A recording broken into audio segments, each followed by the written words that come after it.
नमस्कार, आप सभी का स्वागत है एनडीटीवी राजस्थान पर और मैं हूं आपके साथ शुभेंदु सिंह। राजस्थान में आत्महत्या के लगातार सामने आते मामले कई सवाल खड़े कर रहे हैं। बीते 24 घंटों में ही दो बड़े मामले सामने आए, जिसके बाद लोगों के मन में सिर्फ एक ही सवाल रहा कि आखिर जिंदगी इतनी सस्ती कैसे हो गई कि इंसान छोटी छोटी बातों पर सुसाइड कर रहे हैं। दरअसल जयपुर में मामूली सी बात को लेकर के हुई एक बहस के बाद पति पत्नी ने अपनी जान दे दी। वहीं इससे पहले बाड़मेर में संपत्ति विवाद में पति पत्नी ने अपने दो बेटों के साथ सुसाइड कर लिया। अब सवाल यह कि क्यों हम अपने को इतना कमजोर कर देते हैं कि मामूली सी बात पर जिंदगी खत्म करने के बारे में सोचने लगते हैं। क्या लोग मानसिक तनाव, अकेलापन और टूटते रिश्तों के कारण अपनी जान गंवा रहे हैं? ऐसे मामलों में डिप्रेशन, सामाजिक दूरी और पारिवारिक कलह एक बड़ा कारण बन रहा है। अब इसके क्या समाधान हो सकते हैं, इन सभी चीजों को तलाशने की कोशिश करेंगे। लेकिन सबसे पहले आपको जरा दो तस्वीरें दिखाते हैं। इन दो तस्वीरों को देख करके आपको यह अंदाजा लगेगा कि आखिर क्यों ऐसा बार बार हो रहा है। पति पत्नी और दो बच्चे, पूरा परिवार तबाह हो जाता है, पूरा संसार उनका खत्म हो जाता है और जमीन विवाद को लेकर के अपने परिवार के ही कुछ लोगों के साथ उनका यह विवाद चल रहा था और उसी के बाद पति पत्नी अपने दो बेटों के साथ आत्महत्या कर लेते हैं, सुसाइड कर लेते हैं। सुसाइड से पहले का एक वीडियो भी सामने आता है जो तस्वीरों के जरिए देख रहे हैं। ये उनके एक बेटे का वीडियो है। सुसाइड करने से ठीक पहले ये वीडियो शूट किया गया और उसमें अपने बेटे को उसका श्रृंगार किया जाता है, उसको सजाया जाता है। और ये शायद उस वक्त किसी ने इस बात का अंदाजा भी नहीं लगाया होगा कि ये वीडियो शूट जब किया गया उसके बाद ये पूरा परिवार, हंसता खेलता परिवार, जो कि इस वीडियो के अंदर भी दिखाई दे रहा है, छोटा सा मासूम बच्चा जो कि इसमें खुश नजर आ रहा है, अपनी मां अपने परिवार के साथ हंसता खेलता दिखाई दे रहा है, वो पूरा परिवार उजड़ जाएगा। ये दूसरी तस्वीर आप देख रहे हैं, जयपुर से तस्वीर है जहां पर पार्किंग में पति पत्नी के बीच में बहस होती है, कोई बात होती है और उसके बाद घर में दोनों की लाश मिलती है। दोनों सुसाइड कर लेते हैं। अब छोटी सी बात, छोटी सी बहस क्यों आखिर इतनी बड़ी बन जा रही है कि लोग उसकी वजह से अपनी जान गंवा रहे हैं या सुसाइड कर रहे हैं? बहुत सारे कारण हैं, बहुत सारी वजह हैं। इन सभी चीज़ों को हम समझने की कोशिश करेंगे क्योंकि कई आंकड़े भी सामने आए हैं। एनसीआरबी के जो आंकड़े हैं वो राजस्थान में हैरान करने वाले हैं क्योंकि रोजाना औसत 14 खुदकुशी के मामले सामने आते हैं राजस्थान से। अब सुसाइड के मामले कैसे रोके जाएं और कैसे हम लोगों का जो अकेलापन है, क्योंकि इसमें एक बड़ा कारण अकेलापन है, चिड़चिड़ापन है, इन सभी चीज़ों को हम समझने की कोशिश कर रहे हैं। और जरा आप जल्दी से अब आगे बढ़ते हुए आज के खास पैनल से आपको मिलवाएं। हमारे साथ जो है सभी खास मेहमान कार्यक्रम में जुड़ रहे हैं, आपको उनसे मिलवाते हैं। लेकिन आपको ये तस्वीरें भी दिखा रहे हैं लगातार। ये दो तस्वीरें हैं जिसके इर्द गिर्द ये पूरी कहानी है और इसमें समझ आता है कि बार बार ऐसी घटनाएं क्यों हो रही हैं। तो सुसाइड आखिर कैसे रोकें, ये आपसी संवाद के जरिए क्या हो सकता है, पॉजिटिव सोच के जरिए हो सकता है और इसको रोकने के बहुत सारे अलग अलग उपाय इसमें हो सकते हैं। लेकिन कारण क्या है, कैसे पहचान सकते हैं? और अगर कोई शख्स जो है अगर कोई परेशानी में है तो क्यों, कैसे आखिर उसको पहचाना जा सकता है? इन सभी चीजों को जरा समझने की कोशिश करते हैं। लेकिन सबसे पहले आज के खास पैनल से आपको मिलवाते हैं। हमारे साथ मनोवैज्ञानिक डॉक्टर प्रिशा अरोड़ा जी हैं जो कि यशोदा अस्पताल से हैं। प्रिशा जी, बहुत स्वागत है आपका। हमारे साथ रिटायर्ड आईपीएस अधिकारी मुकेश मीणा जी कार्यक्रम में जुड़ गए हैं। मुकेश जी, बहुत स्वागत है आपका। हमारे साथ डॉक्टर राकेश लाल जी हैं जो कि यशोदा अस्पताल से ही हैं, मनोचिकित्सक हैं। बहुत स्वागत है आपका राकेश जी।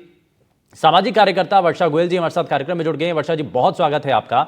मैं लेकिन शुरुआत प्रिशा अरोड़ा जी आपसे ही कर रहा हूं। आप जिस तरीके के मामले सामने आ रहे हैं ये बहुत हैरान करने वाले हैं और ये समझना लोगों के लिए बहुत ज्यादा मुश्किल हो गया है कि छोटी छोटी बातों को लेकर के इतने बड़े बड़े कदम क्यों आखिर उठा लिए जा रहे हैं।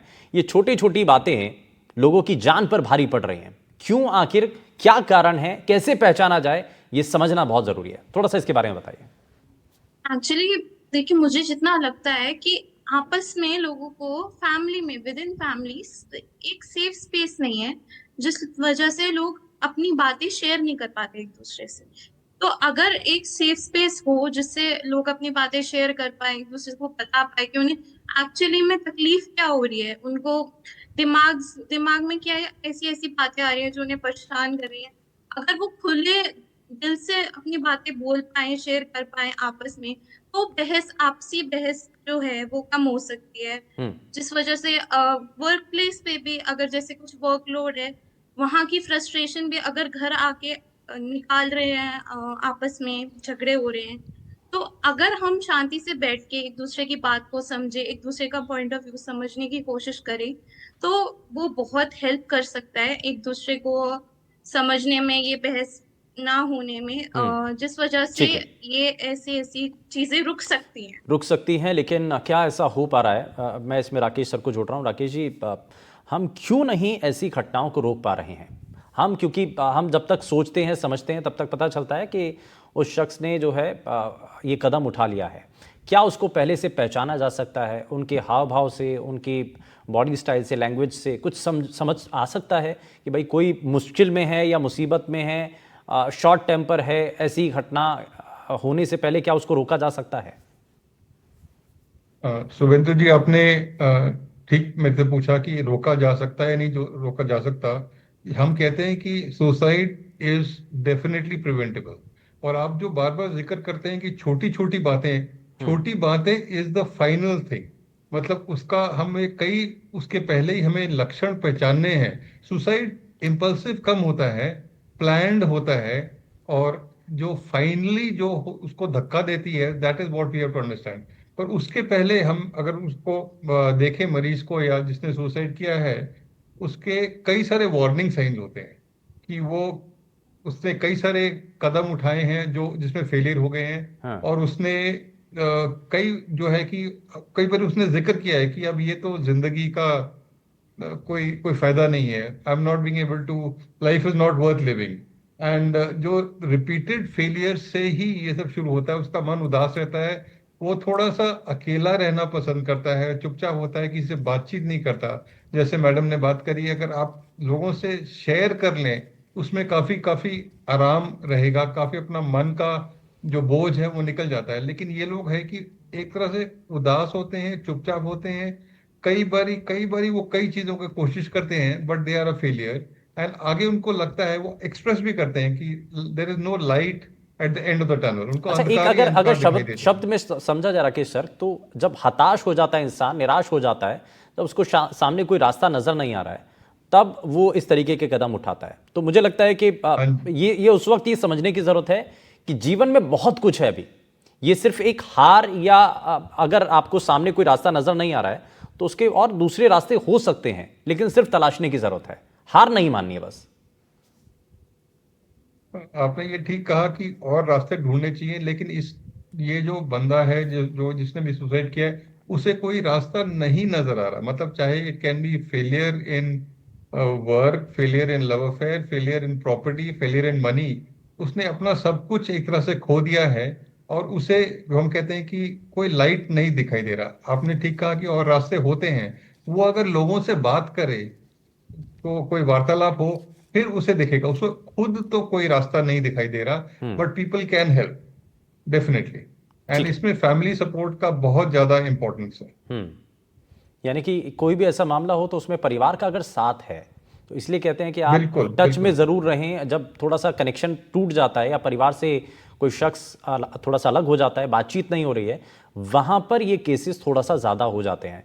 और इसलिए हम देखते भी हैं कि जो स्टूडेंट्स हैं, खास करके जो कोटा में आते हैं या दूसरी जगहों पर जाकर के कोचिंग ले रहे होते हैं, अगर वो प्रेशर में भी आते हैं तो कारण उनके लिए ज़्यादा होता है। मतलब उस स्टेज पर आकर के केसेस ज़्यादा दिखाई देते हैं, क्योंकि परिवार से दूर हो जाते हैं, बातचीत थोड़ी सी कम हो जाती है, और वो अकेलापन जो है वो ज़्यादा परेशानी उनके लिए बढ़ा देता है। मैं इसमें ज़रा मुकेश सर को भी जोड़ रहा हूँ। मुकेश सर हमारे साथ हैं। मुकेश सर, एनसीआरबी का आंकड़ा भी बताता है कि राजस्थान में जो सुसाइड के जो आंकड़े हैं वो हैरान करने वाले हैं। रोज़ाना 14 ऐसे केस सामने आते हैं जो बताते हैं कि भाई अभी भी इसको रोकने के लिए हमें बहुत कुछ करने की ज़रूरत है।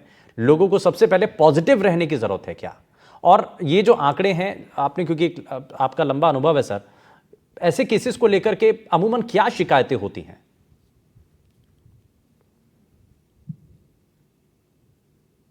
सुसाइड में देखो कई फैक्टर्स हो सकते हैं। एक इंडिविजुअल परेशान है, या फैमिली, या पूरी की पूरी फैमिली परेशान है।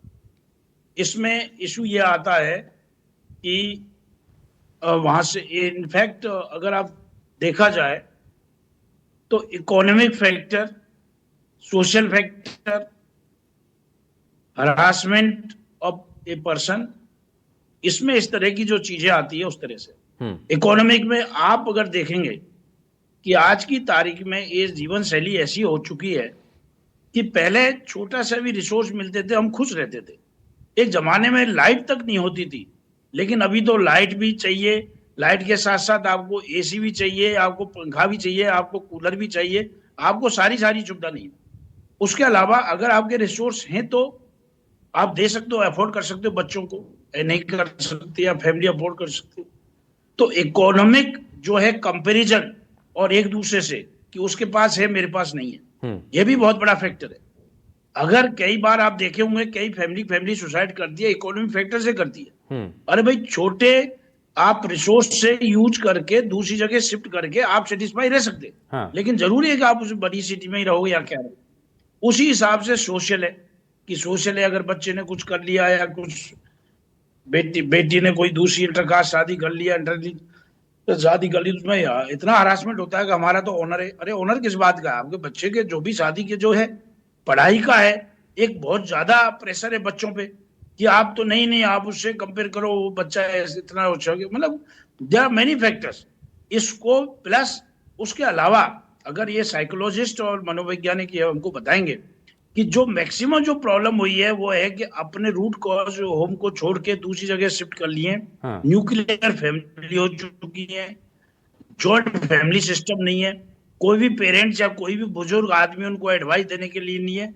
जो ये टीवी में देखते हैं, सोशल मीडिया में देखते हैं, कुछ देखते हैं, उतना ही है। हाँ। उससे स्ट्रेस और ज्यादा बढ़ जाता है कि इमीडिएटली अगर कई बार हस्बैंड वाइफ में लड़ाई होती है तो हस्बैंड वाइफ को समझने के लिए अगर जॉइंट फैमिली सिस्टम होगा तो समझ जाएंगे, अदरवाइज कोई समझाने वाले नहीं है।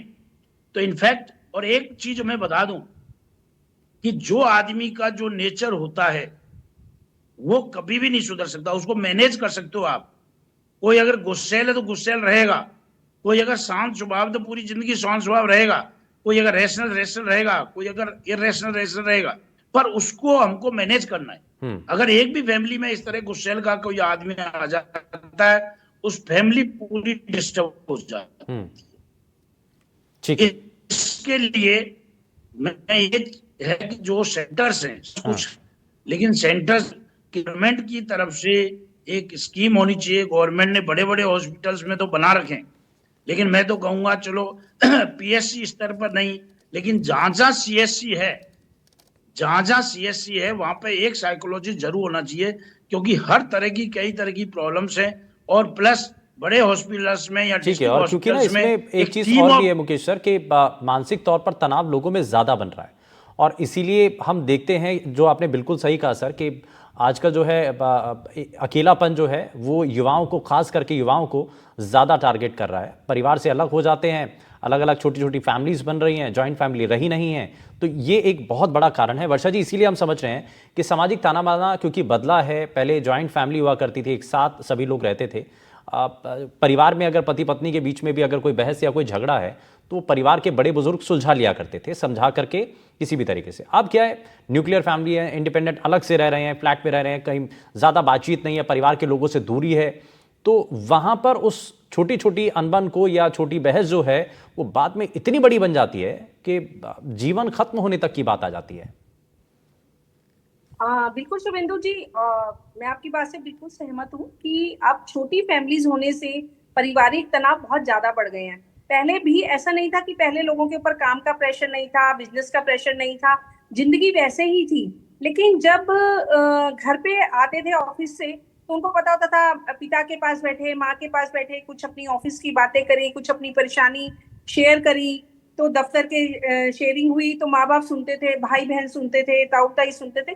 तो बहुत लोगों से बात करते करते बंदा हल्कापन महसूस करने लगता था। और उस समय उनमें से कुछ लोग ऐसे होते थे जो सिर पर हाथ फेर के कहते थे कोई बात नहीं, सब ठीक हो जाएगा।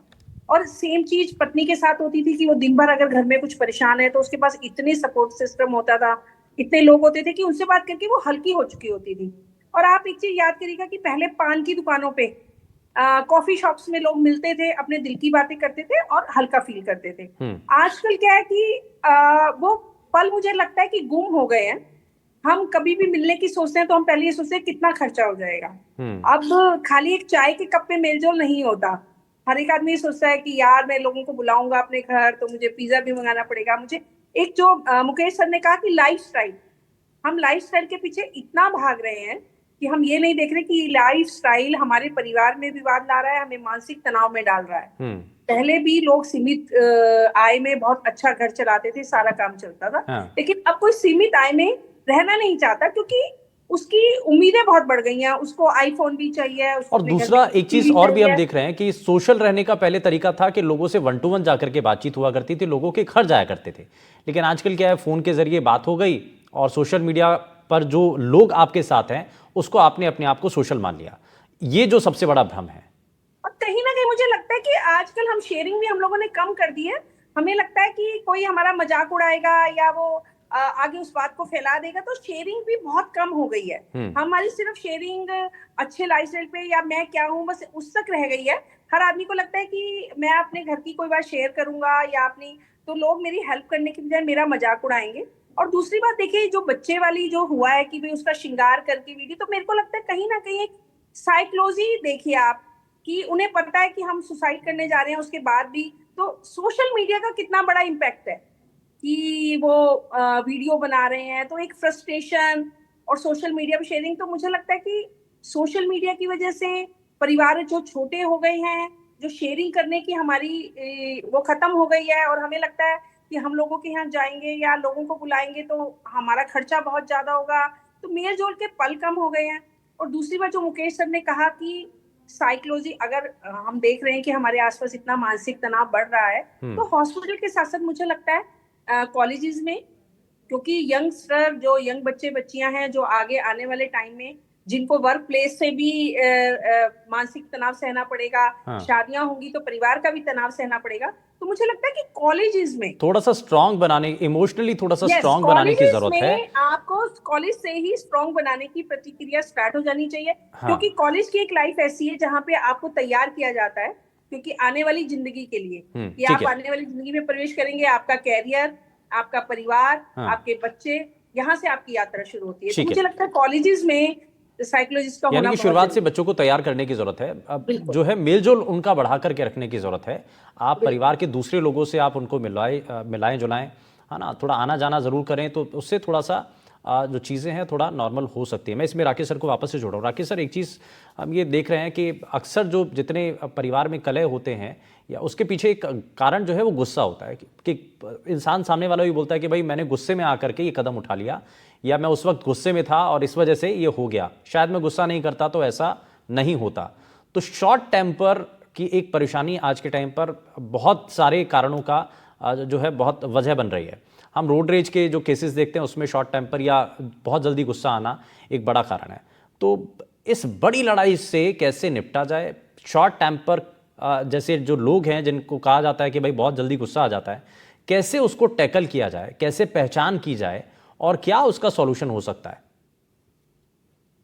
देखिए, ये तो आपने बिल्कुल ठीक बताया कि शॉर्ट टेम्पर में आदमी ऐसे काम कर बैठता है जो वो नॉर्मली नहीं करना था। लेकिन कईयों की जो होती है पर्सनैलिटी ही इस प्रकार की होती है कि जल्द से गुस्सा आ जाता है, तो वो उसको खुद हमें है कि उसे खुद समझना है, खुद हमें समझाना है, खुद समझना है कि मेरे को जल्दी गुस्सा आता है। जिसको गुस्सा आता है उसने जो काम किया बाद में वो ही उसका पश्चाताप करता है। ही सेज कि पता नहीं मैंने क्या कर दिया, उसको अपने आप ही अफसोस होता है कि मेरे को ये सब नहीं करना चाहिए था। तो ये अगर उसको मालूम है, तो जब जिस टाइम पे उसको गुस्सा आ रहा है उस टाइम पे एक जो हम कहते हैं टाइम आउट लेना चाहिए, मतलब उस स्थिति से थोड़ा सा हट जाना चाहिए। तो एकदम से जो गुस्सा है वो ठंडा हो जाता है। उस अगर गुस्से में कुछ कर बैठे, वो नॉर्मली वो नहीं करता, लेकिन जब गुस्से में ऐसा काम कर बैठता है जो उसको खुद ही बुरा लगता है कि मैंने ऐसे क्या कर दिया, मैंने क्या उसकी पिटाई कर दी, या मैंने जो भी रोड रेज के बारे में हमने जिक्र किया, मैंने ऐसे क्या काम कर दिया जो वो नॉर्मली नहीं करना था, जो वो गुस्से में कर बैठता है। तो उसे खुद समझना है कि मेरे को गुस्सा जल्दी आ जाता है, और इस जिस स्थिति में उसको गुस्सा आता है उस स्थिति से उसको थोड़ा सा, थोड़ी देर के लिए, कुछ सेकंड्स के लिए, कुछ मिनट्स के लिए हट जाना चाहिए। इमीडिएट रिस्पॉन्स नहीं होना चाहिए। लेकिन वो उसको खुद करना है। कोई दूसरा उस टाइम जब कोई गुस्सा आ रहा हो अगर उस टाइम पे बोले तो वो नहीं सुनेगा। लेकिन जब वो शांत हो उस टाइम पे उसको समझा सकते हैं कि जब तुम्हें गुस्सा आ रहा है, just remove yourself from that situation. ये बहुत अच्छा और मंत्र कुछ आपने दिया सर, सेकंड बहुत में कुछ अच्छा मिनट मंत्र में है। आराम आ जाएगा। और मुझे लगता है कि बहुत सारे ऐसे लोग हैं जो इस वक्त भी कार्यक्रम देख रहे होंगे जिनको लगता है कि शायद मेरे को गुस्सा ज़्यादा आता है, बहुत जल्दी आ जाता है।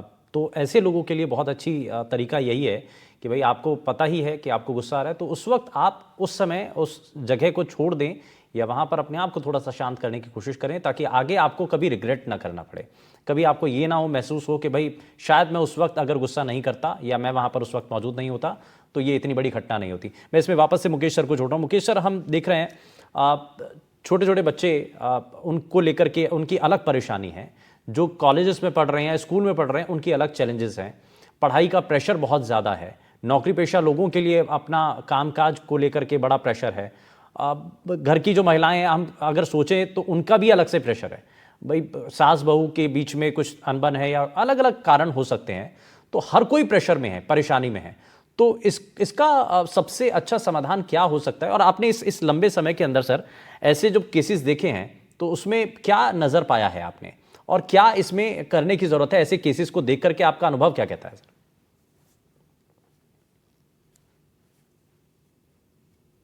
अभी आजकल जो एक मैं देखता हूं कि मैं बचपन में गांव में रहा था, इनिशियल स्टडीज गांव रूरल एरियाज में हुई थी, उस टाइम में और आज के टाइम में बहुत फर्क पड़ गया है।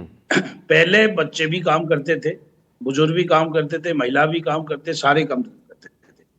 लेकिन आज अगर गांव में आप चले जाओ तो केवल जो बेचारे पुराने लोग हैं, बुजुर्ग लोग हैं, वो लोग खेतों पे काम करते हैं या घरों पे काम करते हैं।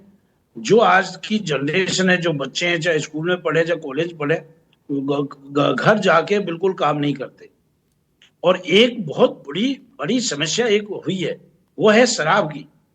मैं अर्बन एरिया के बारे में कमेंट नहीं करना चाहता, वो बाद में आऊंगा। रूरल एरिया में बेसिकली जो फ्रेमवर्क सोशल फ्रेमवर्क जो खराब हुआ है, ये केवल शराब के कारण हुआ है। क्योंकि रूरल एरिया में पुलिसिंग प्रॉपर नहीं होती। जो म्युनिसिपल एरिया होता है वहां पे प्रॉपर पुलिसिंग होती है, पुलिस पहुंच जाती है, झगड़े होते। अब ये लोग वहां पर स्कूल में पढ़ो, इवन स्कूल वाले बच्चे या कॉलेज वाले बच्चे, एवरीबडी इज ड्रिंकिंग। मतलब 70% बच्चे आजकल ड्रिंक करते हैं रूरल एरिया में, और फिर अपने पेरेंट्स को तंग करते हैं।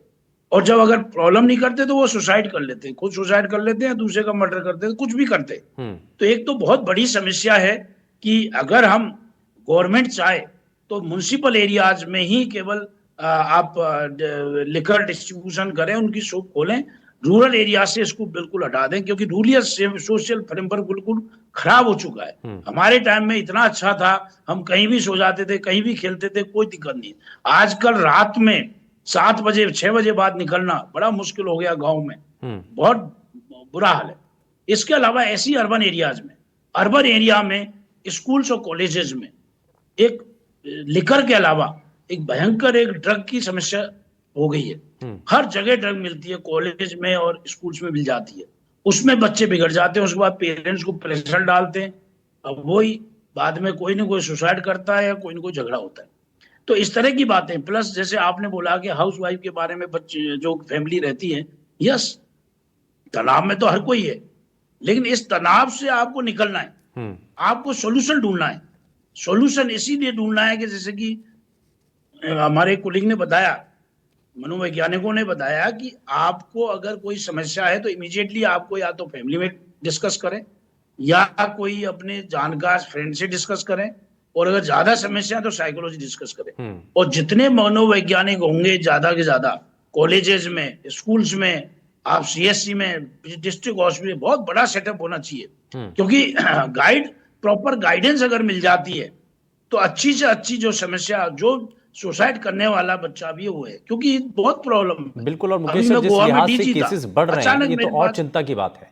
इसलिए यूनिवर्सिटीज के अंदर आसपास जो है अप्रोच में आसानी से हो जी सुसाइड करने की, I immediately send police force, we could reach, room तोड़ के इमीडिएटली उसको रेस्क्यू किया, फिर समझाया, मैंने भी समझाया। इस तरह के बहुत केसेस हमने देखे हैं कि इमीडिएटली अगर कोई इन्फॉर्मेशन मिल जाती है। इस तरह से मेरा बेटा अभी IIT दिल्ली में पढ़ा है, अभी ग्रेजुएट किया, वहां से ग्रेजुएशन। मैं वहां जाता था, विजिट करता था, और भी पहले मैं एज ए सर्विस भी कई जगह देखा हूँ इंस्टीट्यूट्स में। वहां कभी न कभी हर 1-2 महीने में कोई ना कोई बच्चा IIT में सुसाइड कर रहा है। What is this? कोटा में इंफॉर्मेशन आती है बच्चे सुसाइड कर रहे हैं। अरे क्यों? बच्चों को इतना प्रेशर मत डालो, बच्चों को खुश रखो, बच्चों को ये है। लेकिन बच्चों की जो इलीगल रिक्वायरमेंट जो हम शुरू से ऐसी आदत डाल देते हैं कि बच्चे को इतना पेम्पर हम लोग कर देते हैं कि उसकी हर बात हम माने, उससे बच्चा बिगड़ जाता है और बच्चा फिर नहीं सुनता, और उसके बाद जब हम टोकने की कोशिश करते हैं तो ठीक बच्चा है। उसको हमको प्रॉब्लम करता है। ठीक है, तो यानी इसलिए कि हमको प्रेशर चाहिए में कि आपको पूरी बच्चों की को नहीं पूरी डालना है। ये फैमिली- बच्चों के जो केसेस सुसाइड के सामने आ रहे हैं उसको लेकर के 2-3 बातें सामने हैं जो कि मुकेश जी ने बहुत अच्छे से समझाई भी हैं। मैं प्रिशा जी को जरा जल्दी से जोड़ रहा हूँ। प्रिशा, अच्छा एक चीज़ ये, अब इसमें हमें एक बात और सामने आ रही है कि आपको फील गुड फैक्टर भी अपने आप को कराना है। आपको अगर पॉजिटिव रखना है अपने आप को, अपने परिवार को भी, ये घर के अंदर एक मैसेज जाने की जरूरत है। हर घर में अगर ये होने लगे और पॉजिटिव चीज़ों के बारे में आप सोचें, अपने परिवार के बारे में सोचें, उनसे आप बातचीत करें, तो शायद ये चीज़ें बेहतर हो पाएंगी। हाँ, बिल्कुल बेहतर हो पाएंगी, बिकॉज कम्युनिकेशन बहुत इम्पोर्टेंट है। जहां आपको लग रहा है कि आप बहुत घुट रहे हो अंदर से, आपको ऐसा लग रहा है, आपको ऐसे थॉट्स भी आ रहे हैं जिसको हम सुसाइडल आइडिएशन बोलते हैं, ऐसे थॉट्स भी आ रहे हैं अगर, तो आप अगर इमीडिएटली अपनी फैमिली को, अगर आप फैमिली से थोड़ा डिस्कनेक्टेड फील करते हो, आप किसी ट्रस्टेड पर्सन, किसी फ्रेंड को ऐसे बोलो जो रिलायबल हो, ठीक है। ताकि आप अपनी बात रख पाओ आगे, आप मन में ना दबाओ, क्योंकि वो हाँ, जब तो दब आपको मन जाती है में नहीं तो रखना है, फिर कम से कम आपको कम्युनिकेट करना है, अपने साथ के लोगों को ज़रूर बताना है। और मुझे लगता है इस कार्यक्रम के जरिए हमारे जितने दर्शक हैं उन तक ये बात ज़रूर पहुंची होगी। आपको अपने आप को पॉजिटिव ज़रूर रखना है, और ये आखिरी रास्ता कभी कोई नहीं होता है, हमेशा कोई ना कोई विकल्प ज़रूर होता है, उस विकल्प के बारे में ज़रूर सोचें।